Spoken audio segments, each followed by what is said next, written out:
അങ്ങനെ 12 മണി. Happy new year. പുതുവത്സരം പിറന്നിരിക്കുന്നു. പടക്കം എവിടുന്നൊക്കെയൊക്കെ പൊട്ടുന്നുണ്ട്. അപ്പോൾ മലപ്പുറം ജില്ലാ ട്രോമാ കെയറിൻ്റെ വേങ്ങര സ്റ്റേഷൻ യൂണിറ്റ് പ്രവർത്തകർ പുതുവത്സര പുലരിയിൽ യാത്ര ചെയ്യുന്ന വാഹന ഡ്രൈവർമാർക്കുള്ള കട്ടൻ കാപ്പി വിതരണത്തിലാട്ടോ. എന്താണ് ഓരോരോ വണ്ടികളിങ്ങനെ വരുന്നുണ്ട്. അവരെ വാഹനം നിർത്തിച്ച് ഒന്ന് റീഫ്രഷ് ചെയ്ത് കട്ടൻ കാപ്പി നൽകുകയാണ്.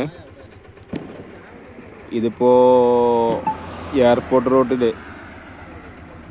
തോട്ടശ്ശേരിയാറ എന്ന സ്ഥലത്താണ് സംഭവം. വാഹനങ്ങളിങ്ങനെ വരുന്നുണ്ട്. പല സ്ഥലത്തു നിന്നുള്ള വാഹനങ്ങൾ ഒന്ന് റീഫ്രഷ് ചെയ്യാൻ വേണ്ടിയിട്ടാണ് ഈ ഒരു പരിപാടി സംഘടിപ്പിച്ചിട്ടുള്ളത് കേട്ടോ.